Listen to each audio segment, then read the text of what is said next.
Hey everyone, welcome to Empowering Musicians. This is my first interview. I'm Michael Manley. I'm a musician and arts labor advocate and a writer and a foodie and a collector of bespoke jackets and owls. And today I'm very happy to have my first guest. And I cheated and learned how to pronounce your middle name because I watched another interview with you. So I'm going to try. And I'm going to say that I'm welcoming Jerod Impichchaachaha Tate, who is a Chickasaw classical composer and pianist. And welcome, Jerod. Shokama. Sahoshafoet, Jerod Impichchaachaha Tate. Impichchaachaha Chukamichashawi Iksa, Ishtan Chololi, Talo Ekbi Saya. Hello, everyone. My name is Jerod Impichchaachaha Tate, and I'm a citizen of the Chickasaw Nation here in Oklahoma. I live in Oklahoma City, and I'm a professional classical composer.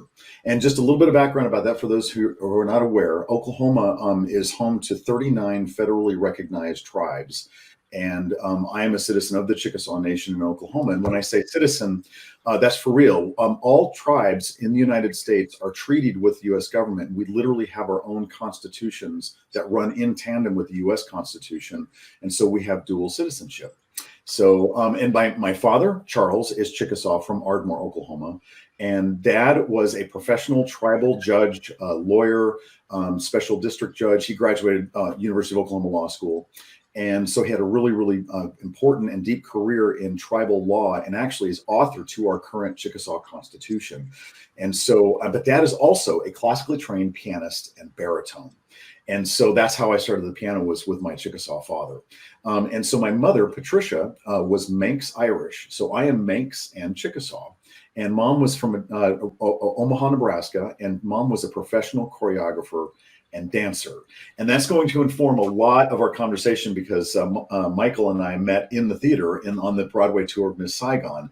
And so I grew up totally with theater in my wheelhouse from both sides of my family. My dad and mom met in the theater, and I grew up in total classic musical theater. And I mean, to this day, West Side Story, well, that and South Pacific still makes me choked up at the very end. And my dad and I talk about it all the time. And he has sung Emile DeBeck many times. We both played Allie Hackham in Oklahoma. Wow. So here I've got my Indian dad who played, actually he was an accordionist too. So Dad did the whole like Lady and the Tramp thing and serenaded in restaurants as a kid singing Italian arias on accordion. So you got this Chickasaw Italian aria singing accordion player in Oklahoma. That's crazy. So I'm getting a little inspired because Michael and I talk like this, all these like, historically, you and I really enjoy like all these funny things that just come together and coalesce in life. It's really cool. Yeah, absolutely. And when I first met you, you and I were in the pits, as we say. Literally, we worked in the pits of theaters and touring with first Les Mis, and then I believe you were on the Miss Saigon tour also. Did we meet Les Mis? Yeah, I think you were a sub on Les Mis. I was up there too. For some reason. Okay, so we go way far back. We're not going to say how far, but we do go far back. And then, so I knew you as a musician, and we would go out to eat on tour and all that stuff, and talk about all the tour things, where we were going to find the good restaurant in Indianapolis or whatever the concern of the day was. And then I ran into you several years later at, I want to say, Chamber Music America conference, and you had a booth, and you were a composer, and you were talking about your Native American heritage and your storytelling through music, which is really, I think, what you're doing in terms of like really, and so I was floored because I had no idea that you were Chickasaw or that you were a composer, and I'm like, oh wow. And you're extremely successful. And at the time, I think the San Francisco Symphony was recording some of your works. Mm-hmm. And as I think you alluded to in another interview, it's not enough just to be an American Indian composer. You have to be a good composer to get played, right? And so I think a lot of composers get commissions and they have that first performance, which is great. The hard part for any living composer, I think, is the second, the third, and the 10th performance. Yes. So it really is. Mm-hmm. So maybe why don't you talk a little bit about what a life of a composer is like? Well, absolutely. Okay, so first of all, so there's so many elements. I'll just kind of go ahead and just kind of spitball as we go. But so I am a pianist, and so I have a career in piano as well.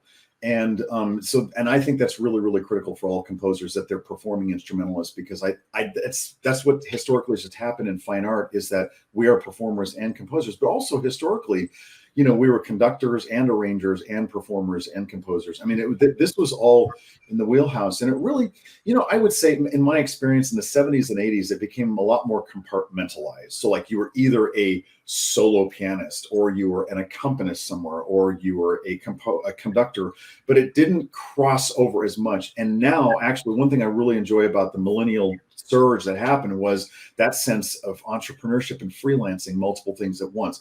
And that's really affected our music careers, is because many of the folks that I went to school with in undergraduate and graduate school became multiply talented musicians. And so, and I mean, actually I know a lot of them that work in Manhattan on Broadway as instrumentalists, and they also do other gigs. And so there's a gal that from the CIM, from the Cleveland Institute of Music, was a violinist, and she started an entire Suzuki program in Washington, D.C. And it's really, really famous, just stuff like this. But it's like when we see ourselves as multi-layered musicians, life becomes better and becomes more fulfilling. And that's honestly all of our historic heroes in the past were that. They had multiple aspects of their careers. Debussy was a piano teacher.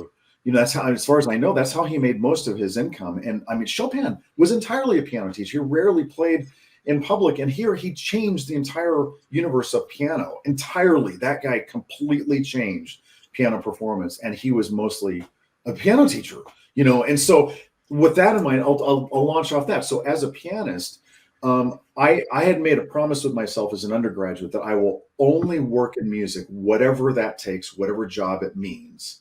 Now, I will say I brought integrity and self-respect to it, and we can talk about that here in just a little bit, because sometimes musicians don't feel that they're entitled to ask for this or that. But I just had a kind of a poised attitude and of confidence. And so what I ended up doing is I started accompanying more, but also I knew that teaching private piano is lucrative, and being a graduate of a university school, that immediately, now these days, you're immediately at $40 an hour for your salary, which is what engineers would like to make when they come out of college. That's a very competitive salary. So you do the math, $40 an hour as a teacher of a classical instrument, 20 hours a week, that's $800 a week part-time. That's $3,200 a month. That's your bills. I mean, that is a living right there. So there are some really, really critical fundamental things. And as a pianist, I really engaged that. And as a result, I started doing different gigs, and I was just open to playing just anything that, and even if it was a funny, whatever style I wasn't aware of, I'd try it. I just had an open mind of that. That led me to Broadway. And so when I was in Denver for a while, I knew the local contractor, because he had actually played in my ballet, my first commission. And Jim actually worked with my parents back at Santa Fe Opera when he was a kid, and he was a bassoonist. We had a history, and we'll talk about the connection thing. But he had asked me, he's like, hey, would you mind coming down and playing this show? And eventually I played second keys as the local sub for Miss Saigon. And that was the second national tour that they had. It was the smaller one. And so they call it bus and truck, the smaller ones. I forgot about it. And then lo and behold, the conductor was a friend that I went to school with, Anne Britt Gemmer, or Du Chateau now. They were going to have an opening because Mark was leaving. I forgot Mark's last name. He was leaving for a while. She was moving up. They needed a second keyboardist to tour. I went on tour for 4 months, and then I went on tour with Les Mis. And then I stopped because I knew that I wanted to refocus. But on tour, I was composing. I had all day to compose. And so I was while I was touring, I was also doing, I was being an entrepreneur, and I was doing a portfolio lifestyle where I was composing. And also I did some lectures in different cities that we went to. I would appear at different public schools. I did that. So while on the road, I actually had multiple aspects of my career going at the same time. So anyway, I know I'm giving you like a lot of blabby energy, but I really like that. And I really like talking about it. And I just really encourage people to be looking at all of the avenues in which they can make a living as a musician, and go and bring high level of artistry and good energy into it. Yeah, absolutely. And I know that I was a really bad pit musician, because I would read the entire time. I would have a Kindle on my stand and just read a book the whole time. But what those jobs allow you, because you think, well, how do people play the same show and not go absolutely crazy? But but it's because it's like an anchor that you can do then do other things. And the sane ones, and you're a sane one, I think I'm a sane one on a good day. Like we find ways to actually like use that opportunity. I remember I started writing on a bus ride. You know, we were on, I was doing the City Opera Tour, and we would often travel from like Podunk to West Podunk in another state. And we were on a 7-hour bus ride, and I just started writing. And that started my like interest in actually writing. And so, yeah, I totally get that. And I think what you're alluding to that I think is key is that specialization is not the answer, right? And this is, I think, one of the challenges is that we have these systems of conservatories and colleges that encourage like a laser focus on learning to play the oboe or whatever it might be. But if you want to play the oboe on Broadway, you're going to have to play the oboe, the bassoon, the clarinet, the saxophone, and probably the flute, right? Yeah, you're doubling wins, and makes you very, very valuable if you can play sax and clarinet and flute on the same gig. And of course, on Miss Saigon, the flutist had to be able to play, other ethnic instruments that were not Western. So that was part of the gig. Michael, that's a really a great subject to bring up, because the idea of specialization and this has been a really important topic that lots of musicians have talked about. And I'm in over the last few decades, I'm going to look back and summarize it kind of like this. We shouldn't feel tethered to the specializations that were kind of told to us. Let me put it that way, kind of institutional specializations. But finding a niche is actually important. And when I say niche, I'm talking about finding us. Every musician is entirely unique. We all come from a totally different background. For instance, to get really global, there's 8 billion people on the planet. There's 8 billion ways to be a person. And it's the same way as a musician. There's as many ways to be a musician as there are musicians. And so we don't have to feel that we're tethered to slots that are prescribed. But what we do is we create our own, and we create like whatever it is combination that is us. Every person has a really interesting backstory to how they got where they are. Everybody, it's amazing. The more I meet people, it's like we're like these spheres of a universe going around, and we interact with each other. It's really cool.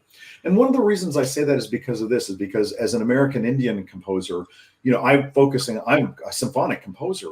And when I started doing this back in 1992, I was questioning, is this relevant? Am I going to have, what kind of impact will I have on Indian country or in the classical field? And I was really struggling with this, and I had terrific support from both the native and non-native communities. I mean, people were just like, this is really great. This is a really great idea. You should really focus.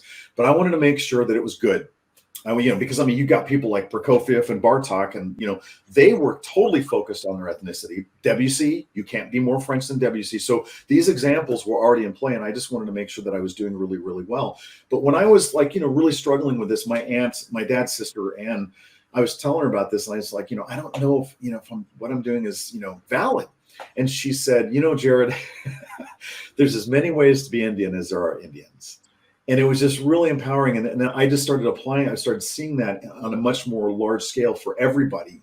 So while she was encouraging me to be who I am with my special combination of being a Chickasaw guy and a classically trained composer, well, I leaned into that. And that's what I try to talk to people about, is leaning into their special backstory. And it doesn't have to fit anybody else's narrative. So I am not going to be Yevgeny Kissin, and he's not going to be me either, and so as much as I love his piano playing, or Marta Argerich, I'm fans of their playing, but it doesn't mean that that's the kind of musician that I even want to be, because I don't want to be on tours playing repertoire. I actually want to write it, and play it. So I do premiere my own works. You see what I mean? So I have a combination in my life that is all Jerod, and it's not Argerich. It's great.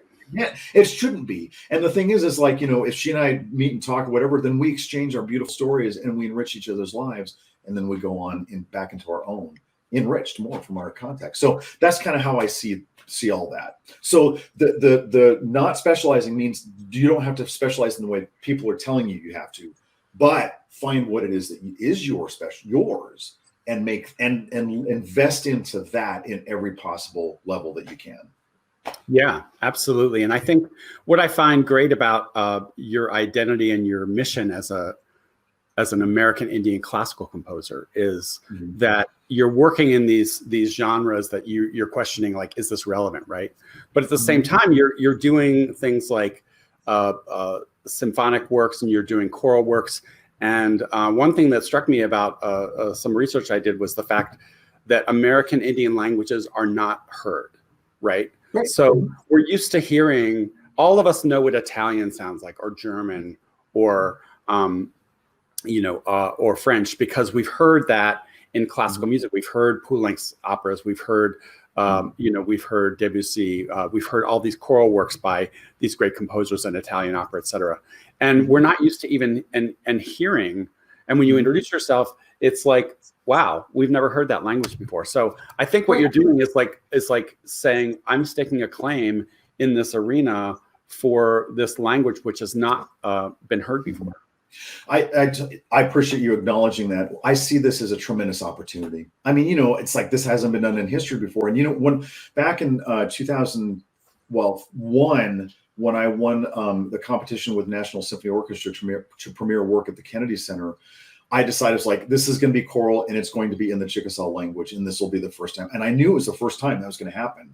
That was the piece that was eventually recorded with the San Francisco Symphony, 25-minute choral work, all entirely in Chickasaw. And what's so beautiful is that I do speak the language, but I'm not fluent. So what I did is I got to re-engage with just other tribal members and be like, hey, who's comfortable translating in a kind of a modern way? And so Catherine Willman, who was a cousin of mine, she just passed at 99, but she was a fluent speaker, lived in Los Angeles, and she accepted the proposal and translated for me. And then now I work with Josh Hinson, who runs our tribal language program down in Ada, and he became an adult speaker. He was not fluent when he was a kid, became fluent, and then now he's the guy that I work. He's doing my libretto with for the Shell Shaker opera that I'm doing. He did the oratorio I did with Oklahoma City Philharmonic. He's done a couple of art songs I've done, and so he's been on board with all this stuff, and so it allowed me to actually create energy within my own tribe, and to get people involved in that, and start to say, oh wow, they could walk into the concert hall now, and the traditional speakers can understand entirely what's going on chorally, which is really, really great. So it was an opportunity for me to introduce that language. And the thing that's really cool is that you think about it, it's like choruses and singers. Well, that's what they do. I mean, they do sing in Russian and Chinese and Cambodian, and they've got an IPA, the International Phonetic, dictionary that they are able to use as reference for pronunciations. Singers love it. They dig into it. And the Chickasaw language, actually, for English speakers, is really quite easy to sing. And so a lot of people are like, oh, that's really difficult. It's like, no, actually, Chinese is a lot more difficult. And so, so actually, it's really quite easy for them to sing. And so it's very successful. And of course, they're like, yeah, we love it. It's like they love new languages. And so they just lean into it. That's their wheelhouse. So it's been a tremendous opportunity. And let me go ahead and just kind of go into a segment of fine art in general that I really like to talk about, because this is one of the reasons why I get so excited about this opportunity. Fine art in general has its historic roots in the Middle East, North Africa, and Eastern Europe. Actually, that's the main fundamental roots of it. And as fine art evolved, there were styles or forms, or whatever, that became more codified. But it's almost like this cloud that it's got a certain discipline to it, just like the martial arts. So if I'm going to study Taekwondo, I'm going to go in as an American and bring my Americanness into it, for sure. But it is a discipline that I follow and I respect, and that's fine. But the discipline itself grows because of my participation. Fine art has always wanted that and always liked that. So if you look at all the other genres of fine art, so in Indian country, we have tremendous authors. We now have an explosion of filmmakers in Indian country. That's entirely brand new and totally a Western art form, so to speak. And so choreography, actors, and now we have a whole bunch of actually classical musicians that are rising in Indian country. And these are just tools of expression. And painters, of course. Everybody flocks into Santa Fe Indian art market every year from all over the world, because they're buying a genre of American Indian painting that is now in the fine art realm almost 150 years old. So so all the contributions, in fact, our poet laureate right now, who has been assigned the poet laureate for the third time in the United States, is Joy Harjo. She is Muskogee Creek from Oklahoma, and she writes in a book in the English language. Those are all tools that are not Aboriginal to our tribes, but we use those just like every other artist in history has snagged. I mean, look, Toru Takemitsu, totally a symphonic composer, 100% Japanese in his sound. Chinnery Ung, Cambodian, George Crumb, entirely American in his, I mean, that was totally an American. It's like Martha Graham. It's like you couldn't be more American than Martha Graham in choreography and George Crumb in music. And, so all these cultural and ethnic influences have been going into fine art for centuries, and American Indians are doing the same thing. And so to me, I'm just like, yeah, this is really, really cool. A great opportunity for me to bring this native voice into the concert hall. It's cool. That's great. And, I have to tell you, when I hear your music, the first thing that I think of is Aaron Copland. Wow, okay. because he had this distinctive Americanness about his music. There's something very, very indelibly, you see the sort of Hopper painting, or you see like a plane in your head, or like an Ansel Adams photo, and it just sounds. And your music has that same Americanness, but it's obviously a different cultural point of view, and I think that's really special. I appreciate that. Yeah, Copeland, focused on folk music that was like more like Irish, that type of thing. And so, of course, the folk music I focus on is North American Indian folk music. And so that's what I bring with that. But, I am very influenced by American composers because it's where I live. And so, and I do really there's an athleticism to American fine art that I really identify with, and I like. And I actually think it's very tied into Indian country because we're historically very athletic. Our ethos is very athletic. I mean, it's why Jim Thorpe was, voted the most, what's it called, the most important athlete of the century or something like that, or athlete of the century by Sports Illustrated. So it's like, we've got a lot of athletes. So, but we're just known for that, of having that, it matches with that American grit. And I really like that. I'm proud of that. Yeah, absolutely. I want to talk a little bit about how you've, used Western and native instruments in your works, sure, and how you blend them, and how and when you decide to make those choices. Well, it's very careful and very judicious, right? So, like for instance, if you look at a composer like Bartók, who was alluding, to his folk music and the way that it was played, well, it was alluding to it. It was, and the same thing with Stravinsky. It's like if you think about this. If you look at like Les Noces, and you listen to that, I mean, there's absolutely folk music going on in that. It's really, really, and it's from Eastern Russia. It's actually quite Asian in its sound, and so he's got it, but it's almost like an impressionism of it, kind of like Debussy's. Like Debussy's French sing-songy, all that style is in there. So I allude to things. So like, for instance, if you look at my very first composition, Winter Moons, that was the ballet score. That's probably the one that you identify with Copland a lot, because that was my first work. And that's actually about to come out, about to release that recording. But it was, okay, so let me give you an example. So that right there is a really good example of like the melodic aspect. So this Winter Moons was about stories from the Northern Plains and Rockies, not my tribe. And so I decided not to transcribe melodies exactly, but I wanted to go for what I was hearing as the ethos of plains music, of Northern Plains music. And the flute is very associated with that. However, all throughout Indian country, historically, our flutes are cane. The cedar flute didn't come in until like the 70s and 80s, or 50s, 60s, 70s, and 80s, and became much more well-tempered in its tuning, actually. So that kind of like the Carlos Nakai sound that you hear is much more modern in its sound.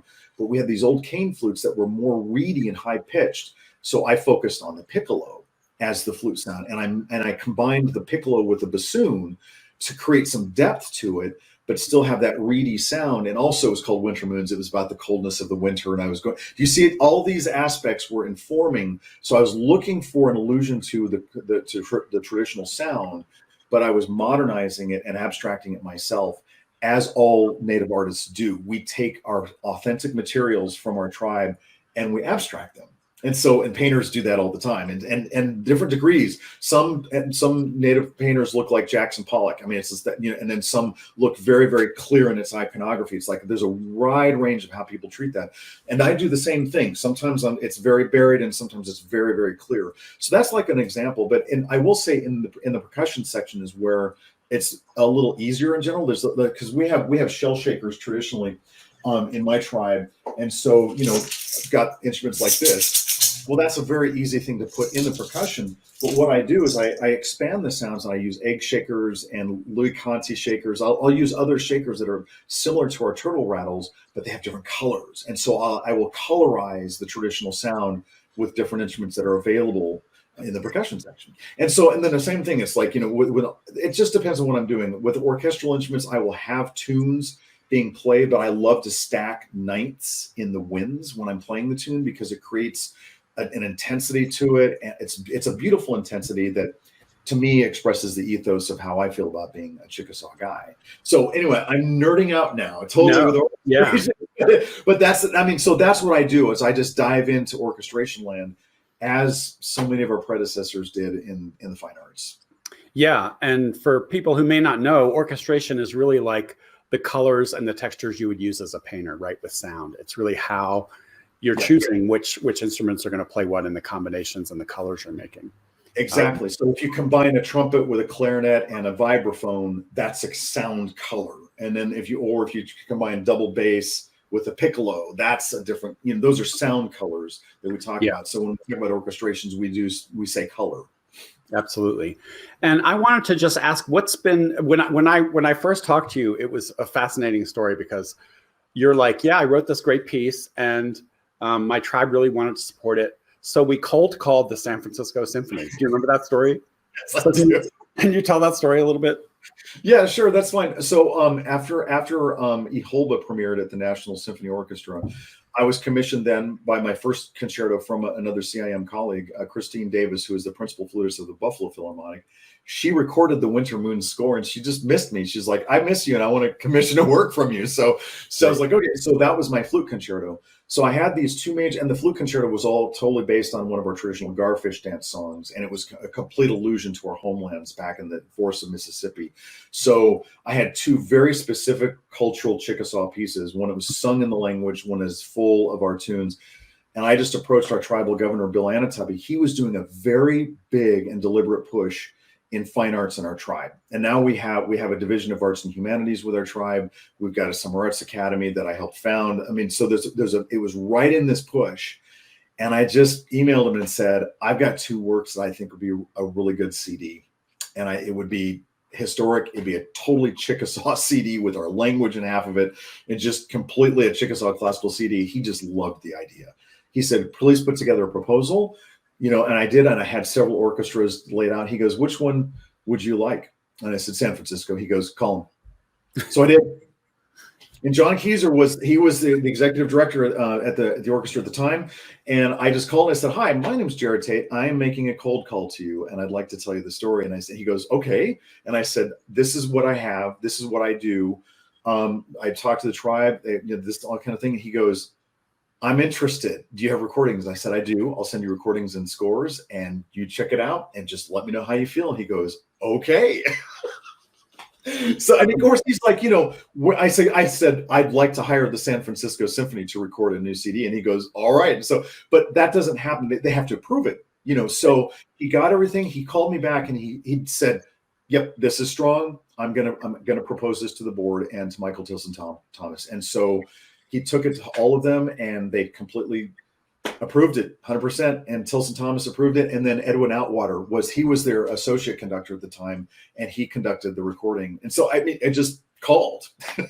Yeah, it's a similar analogy, but it's like you can't just call up Beyonce and be like, hey, I have a new song I'd love you to sing, right? Like they're very particular, right? Especially orchestras, because their brand is going to be on that as well. So.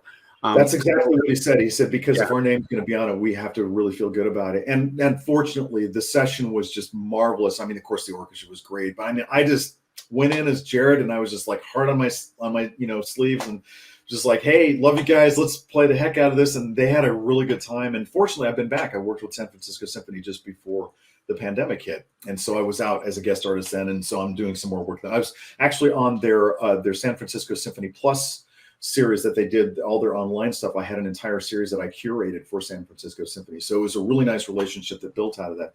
But yeah, I just called. That's amazing. What I love about that is that there's two things that I don't think we do as musicians sometimes, because we're so focused on perfecting our skill.